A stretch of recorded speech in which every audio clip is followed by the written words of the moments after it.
You know the deal. You know the drill. It's me, Shaka Pitts, aka Spitz McMahon, the voice of Baltimore hip hop, the battle scene's PD Green. We are here for Catch Your Body interview, or an interview for Catch Your Body magazine. Big up to my dude Juju. I see you over there in France.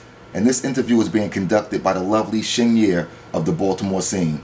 www.thebaltimorescene.com. I love the Baltimore scene, and you should too. So here we go.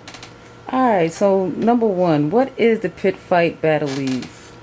Pit Fight Battle League. Well, it is a battle league, hence the name Pit Fights Battle League. My name is Shaka Pitts. We're a rough organization, so they're like pits. We're pretty much an organized rhyme family. That's what it is. Anything socially or artistically for our fighters, we can provide. Anything. So, we're family. All right, it's crazy to see on your YouTube League channel that you already had battles from 2007. Tell us how this all started, Shaka. Well, in 2007, I think you're talking about the Baltimore versus DC Battle the Beltway battles that I threw. It was the first of its kind to be done in the region. You know, Baltimore and DC really wasn't as amicable as they are now. You know, things was a little tense, so we was able to do that, make history. I was also taking fighters up to the MTV Fight Club, big up my dude Vaughn up there. I was taking fighters up there. That's where I met O-Red, Lance, Latazay. So, you know, we go back to those days. So I've been very active in the battle culture, in the battle scene. So the Pit Fight Battle League really started getting busy 3 years ago. You must have seen a lot all those years. What's some of your best memories? Oh, man, brain cell diary day, be like, it's so many memories. So many memories. Let's see. I mean, our breakout event was probably the Tay Rock versus Skillet, Blood on the Shoes. So from that, I remember like Tay Rock throwing up. That's always you know, that's real memorable. People still talk about that. So that was something. My young girl, Mash, we had a 12-year-old jump into a fight out the clear blue. That made World Star. Her mother was actually involved in the battle. Queen versus Keish. Little 12-year-old Mash jumped in that. Then we actually put Mash in a fight versus the grown-up later on down the line. So that was memorable. It's so hard, man. Like, we've had intergender fights, tag team fights. We've had so many things that has led the trends. So it's really so hard to call, man. You know, it's a lot. So what have you learned as a league owner since you started? I learned as a league owner that there's no honor amongst you motherfuckers. That's what I've learned. I learned that it's hard to protect the culture from this position. It's real hard.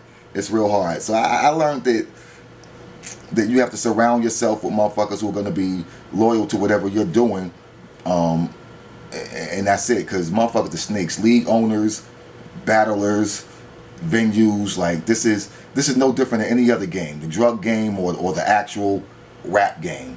That's what I've learned. All right. So a little earlier, you brought up the Skillet versus Tay Rock battle.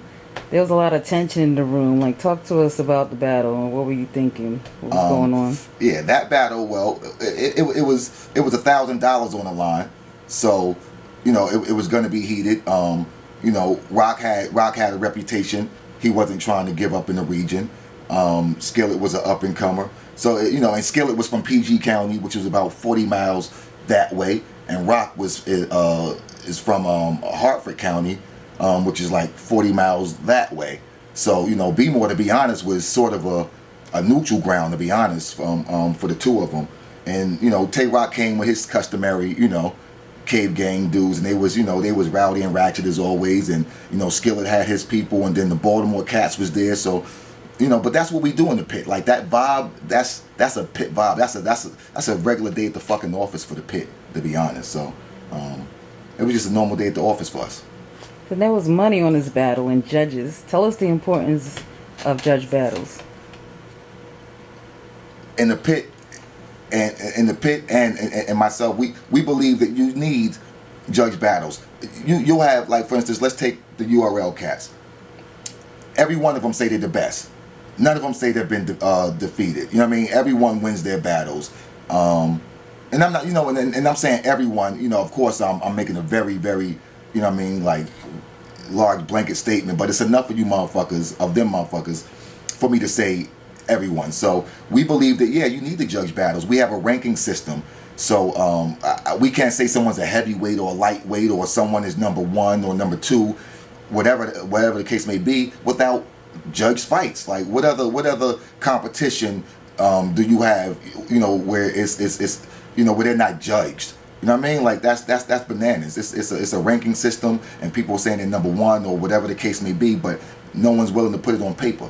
You know what I mean? That's bananas. That's some scary business, and we don't do that in the pit.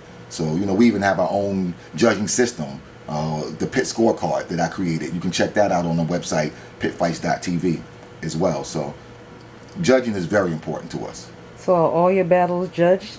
Not all of them.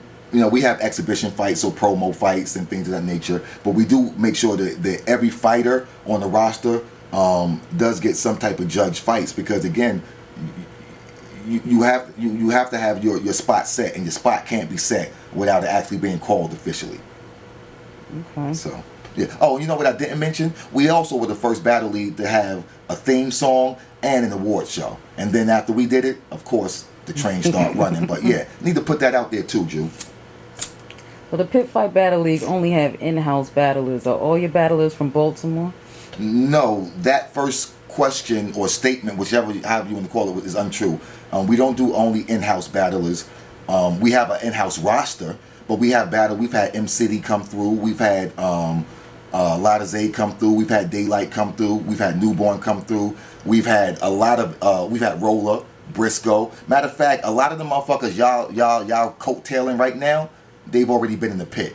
Briz, Billy Dutches, a lot of the cats that y'all like coattailing, they've already been in the pit. You know what I mean? So we have an in-house roster that we cater to. You know what I mean? The core family, but we fellowship with all, with a lot of other leagues. Hell, we've helped build at least 3 to 4 other leagues, like, hands-on. You know what I mean? Up and down the East Coast. So we definitely, are not just in-house battlers. What was the second part, though? Are all the battlers from Baltimore? No. Pit Fights, the core of our league is from Maryland. But big up to Gucci. Gucci claims the pit. She's in New York. Quiet as kept. Well, not really that quiet. Roller claims pit. He's in VA. But he they also fuck with who they fuck with. But they definitely claim us as family. As a league owner, what do you expect from a battler? I expect you to be willing to die or make the next man die in the ring for your craft and for your pride. That's what I expect. Nothing less. Do you expect all your battlers to remain faithful to your league, or are you happy to see them go on to bigger platforms like Danger Zone, for example? The pit, again, we're family. Why wouldn't I want my brother, cousin, son, sister, daughter, aunt, whatever, to move on to something bigger and better? But with that said, that don't mean you drop your flag. That don't mean you, for instance, even I look at it like old school marriage. You know what I mean? And then for you folks, there's no gaiety involved. It's like when you get married, you know how you have the hyphen and shit. You know what I mean? So you get another family. You know what I mean? You get another family, but you don't. That don't mean you forget your family that raised you. You know what I mean? So that's exactly what it is. We want people to move on to bigger and better, but when you get there, don't stop waving the pit flag, because we're the ones who help you get there. We're the ones that was in the gym with you, training with you. You know what I mean? So you can't forget that, and when you do forget that, that's fuck shit. So no, we don't have a problem with people like Danger moving on, but we do have a problem if people like Danger don't represent us once they get to wherever they are. Yeah. I discovered that your battler Murder, who had a new battle dropped recently, was already in your league right from the beginning. We have a lot of fighters that's been with us from day one. And like, again, we're into cultivating skill sets of the artist, as well as cultivating the craft itself. So Murder is someone who's been with us since 2010. I want to say. I think his first battle was like April 2010 with the Pit. Well, not his first battle in general, but his first battle with us. Apex, the Genius, has been with us from day one. Legacy has been with us from day one. Even people like, who you may not see with us right now, but they've been with us from day one. Even Smooth Black, J.O. Spade. Because again, you have to remember, the Pit helped found Grind Time DMV as well. Mm-hmm. So a lot of my fighters was active or became active during that era. So I moved a lot of my fighters first into Grind Time, because we had I was a co-founder of that division, but then I stopped doing that and focused fully on the Pit. But a lot of my fighters come from fighting stock, mm-hmm. And we've helped cultivate that. But Murder right now is top dog in the Pit, and till somebody knocks him off, then that's what it is, and he's flying the flag faithfully, and we support him faithfully, and we challenge anybody to challenge him. So yeah. Well, do you talk to your battlers after the battles, like give them advice or tell them what they could have done better? I do. Not only do I talk to my battlers, I talk to your battlers. I have a segment on YouTube called Coach's Corner. And that actually stemmed from fighters asking me via inbox or via text messages or in person to do just what you asked me, to coach them, to tell them how they won or lost their last battle, how they're going to win or lose, or how can they win their next battle, and how can they lose their next battle. So I have a segment called Coach's Corner where I'll break down the fight, I'll do it on a Pit scorecard, and they trust my battle rap IQ. Mm-hmm. So, I coach. I definitely coach. So you had some guest battlers for some of your battles. Daylight, before he was even the Daylight we all know, Newborn. Right. Do you come up with all the matchups? At first, yeah, I was doing most of it. Now I have I've staffed up a little bit. I have a partner. I have a right hand man, my man Will, 2 times. I have a chief booker, which is Walt. A lot of the battle rappers, y'all know Walt. He's out there. He's hands on. He's actually in the streets. He's the one who's more so in the battle, more in the other battles than we will, because we're doing a lot of the a lot of the other bridge building. But Walt does most of my booking right now. Enough said, one of my primary battlers. He also helps a lot on the admin side. He books fights, and at this point in the game, I'm just mostly I'm nodding my head or shaking my head. You know what I mean? That's mm-hmm. mostly what I'm doing now. Unless there's a battler that isn't accessible to Walt, maybe, cause I've been in the game for a while. Yeah. I know a lot of people personally. I have a lot of I can pick up my phone and just call a cat. You feel me? So if it takes that, then I'll do it. But anything less than that, my dude Walt handles that, and Will, and Enough Said assisted what they need. So for the fans that don't know, give us a few of your favorite battles that they should go check out on your YouTube channel. Oh, you're testing me. You're testing me. Intergender fight, Briscoe versus Nuff Said. That comes to mind. That's a favorite of mine. Apex versus P Stacks. That's a very slept on battle. Any of Murder's battles. Murder fought M City. He fought Lada Zay. Go check that out. I know I'm missing something. Shin, yeah, you've seen a bunch of the Pit fights. What comes to mind, real quick? Yeah, first, of course, Murder versus Smooth Black. Murder versus Smooth Black, of course. Please, that's a forging of steel battle. That's one of those battles where people are made. And go check that out. Murder versus Smooth Black. There's Roller versus Rod. Yeah, Roller versus Rod. Roller versus Murder. So we have a lot of good fights out there. The Rio fights. It's so hard. Yeah, any of Rio fights are good. Again, we've been operating since 2010, so you're asking me a lot right now. You're asking a lot of me because we've had a lot of good fights. We've had tournaments. You know what I mean? So we've Danger versus Rod was a good one also. It's a lot of fights. Bones and was it E.T.? Bones and ET was good. Any if you Matt, listen, if you we're actually doing an update on YouTube. We have a top 20 playlist, top 20 pit fights playlist. We're gonna be update. I haven't updated it in about a year, so I'm gonna update that. But right now that's up. We also have all the intergender battles. Check those out. Also, it's a playlist that says intergender battles. Check those out, and I guarantee you'll find some dope shit there. Guarantee you. So, next question. Do you watch a lot of battle rap outside of your league? I used to. Niggas bore me now. I used to. Niggas, you know, it's a bunch of clones. It's a bunch of clones out there. It's a bunch of cliques that all sound alike, and the lead guy in that clique sounds like somebody else that he's trying to be like. And it's just, so, you know, I don't watch battle rap as much as I used to. I used to always watch it. But again, it's like anything else. So I know how the fans feel. It's too many churches. It's too many churches in the neighborhood. Too many liquor stores on the same block. So it's really hard now to even decide what you're gonna watch because so many motherfuckers are filtering and saturating the game. Rather, it's really hard. It's really hard. So you know, I understand why everyone's views are going down because I'm not giving you the view that you used to get. So I know I'm probably not getting the view that I used to get. You know what I mean? So not like I used to is the short answer.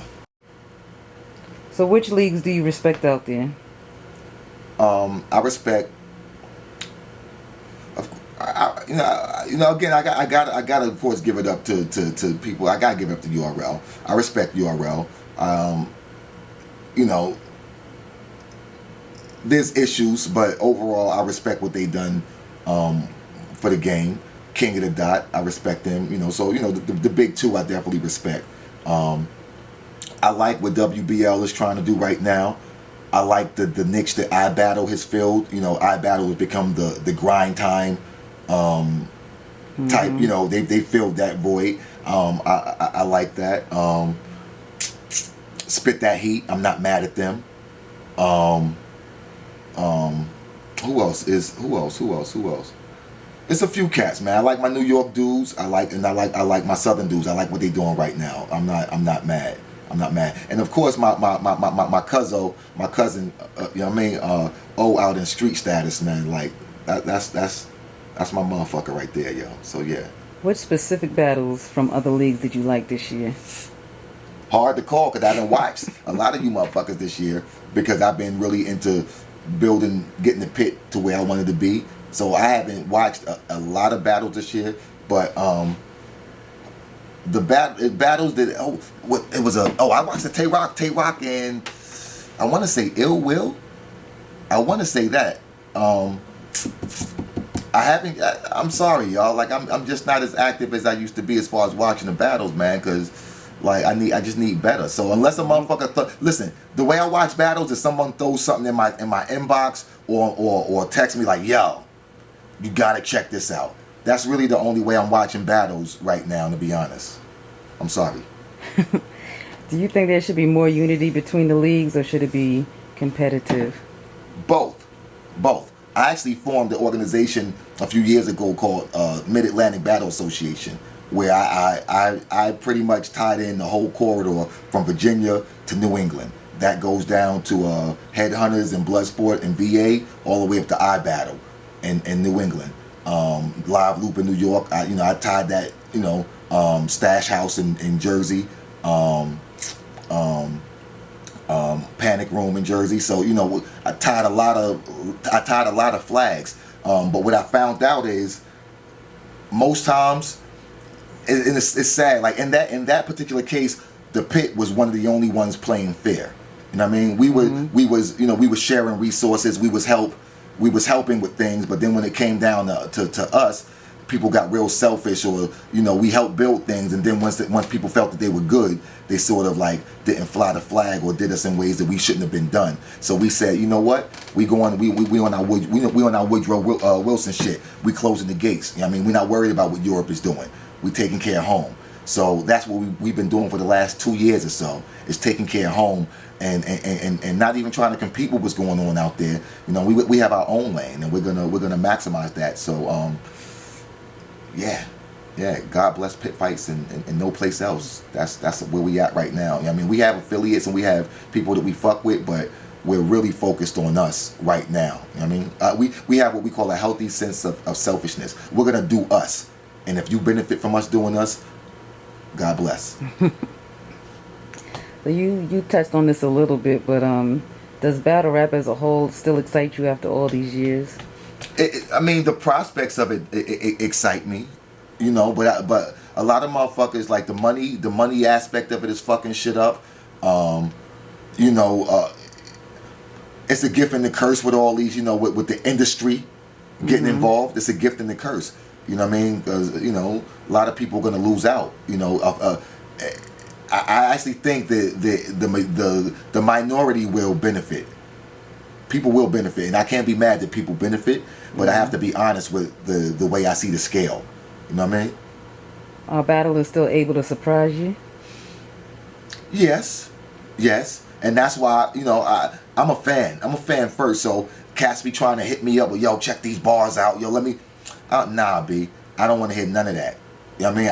I want to experience it live in person, because I want to still have that. I want goosebumps. You know what I mean? Like people to still give me that feeling. Like Swave Sever gives me that ooh, that the goosebumps and that get 'em nigga, that feeling. I get that from people like Swave, because he's spitting. Like, he still has the core skill set of an MC, but he's able to do this new age shit as well. And he's able to do it, and he thinks he has angles, you know, but his core fundamentals is rapping. You know what I mean? So, you know, that's really what I'm into. And the surprise factor really has to be about how clever you are at delivering what I've heard a billion times already. Yeah. It's like, I mean, how many ways can a love song say they love you? Yeah. You know what I mean? How many times, you know, can we hear how long a motherfucker's gonna fuck in the R&B song?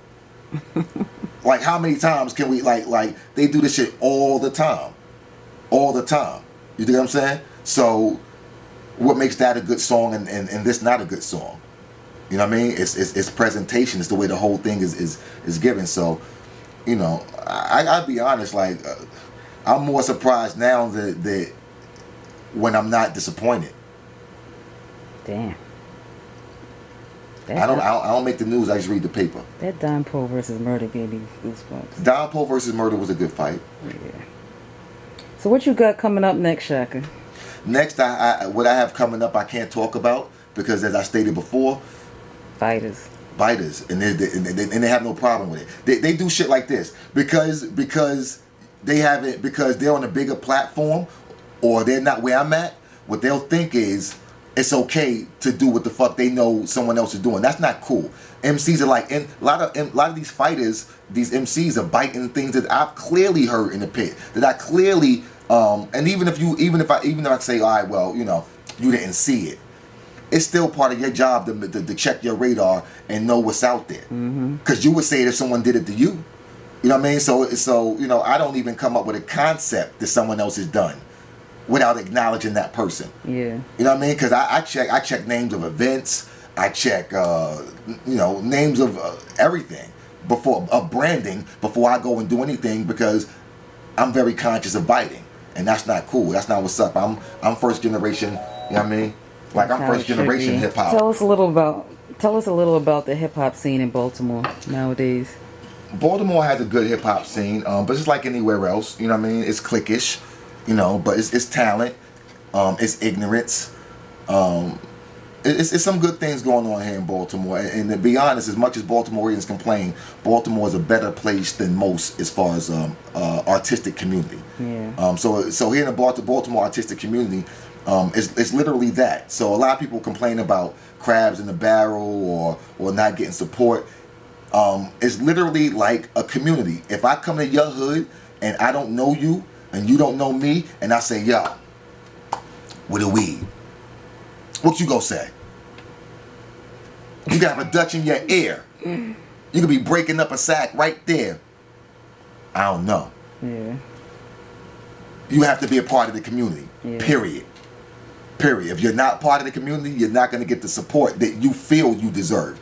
That's what it is. That's Baltimore. So, any last words for him? Protect this culture. that's what we're doing at the pit. We're getting in our lane, and we're doing warp factor 9 in our lane. We're not worried about what anyone else is doing, unless you're intentionally trying to stop us from doing what we're doing. Then we're gonna push the button. Then we're gonna galvanize. Because again, we're family. It's not, So when you're trying to book a fighter from the pit, even if you don't deal with me, you're dealing with me. I know what's going on. They're talking to me. They're asking for my advice. They're asking for, they're grown men and women, but again, we're family, so they respect what the patriarch says. They respect what the patriarch says. So,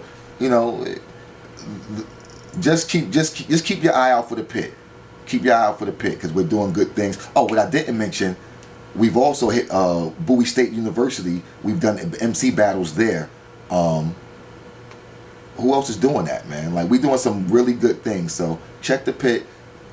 Jew, I appreciate you reaching out to me, man. Catch Your Body magazine. That's what it is. Catch Your Body magazine. In the meantime, get that camera out of my face.